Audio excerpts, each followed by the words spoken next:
Hello and welcome to Spectratix Pharma. Today, we're going to talk about something incredibly important for pharmaceutical and biopharmaceutical companies, and equally important for professionals aiming to grow their careers in this industry. That is, how to prepare for regulatory certifications, specifically from US FDA, MHRA, and WHO. If your facility is planning for an inspection or if you're looking to build regulatory knowledge to upgrade your career, this video will guide you step by step. Let's begin. Why regulatory certifications matter. First, let's understand why these certifications are so important. Getting certified by agencies like the US FDA, MHRA, or WHO not only helps in legal compliance, but also opens doors to global markets. The US FDA certification allows you to export to the US, one of the largest pharmaceutical markets in the world. The MHRA, which is the regulatory authority for the UK, ensures compliance with EU-GMP standards.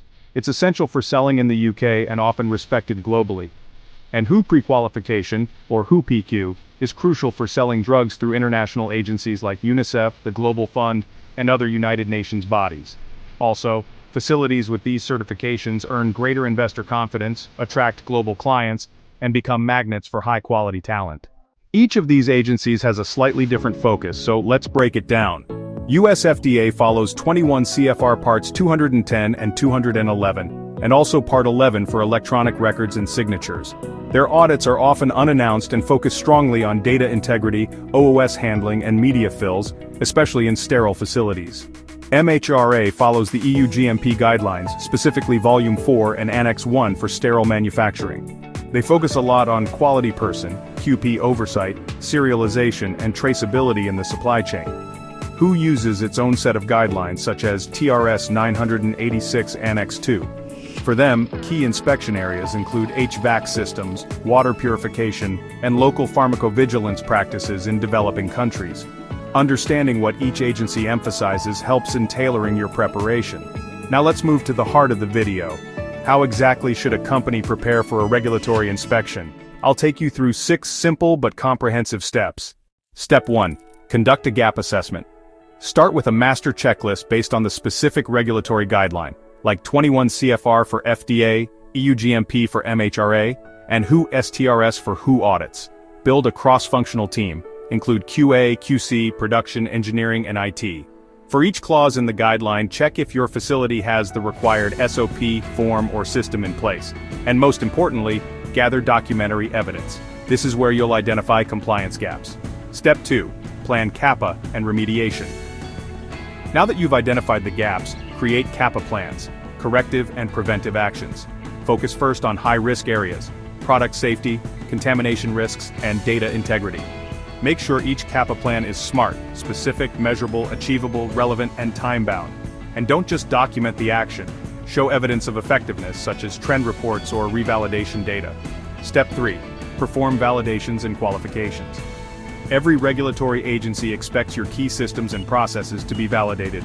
Start with process validation, also known as PPQ batches.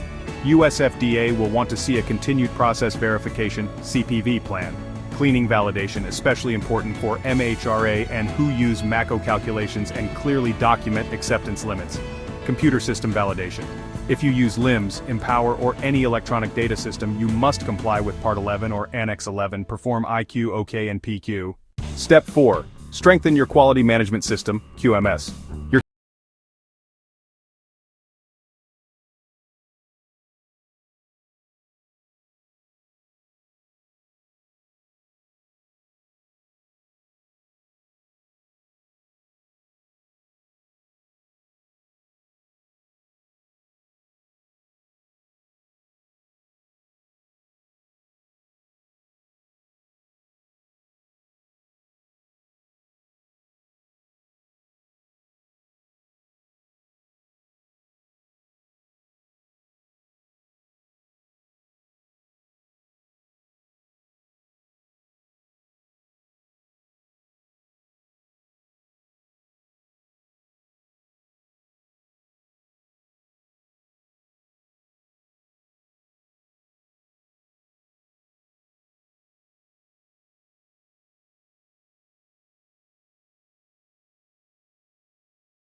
Ignoring supplier chain audits, very important for GDP compliance.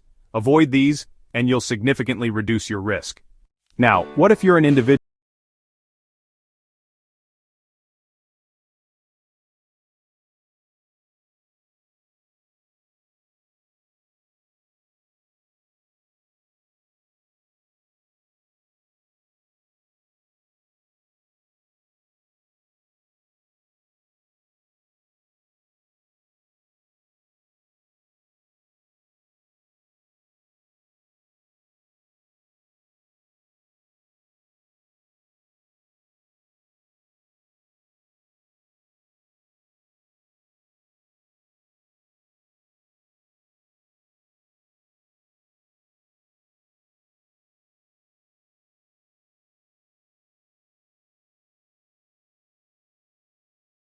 Thank you for watching, and all the best for your next audit.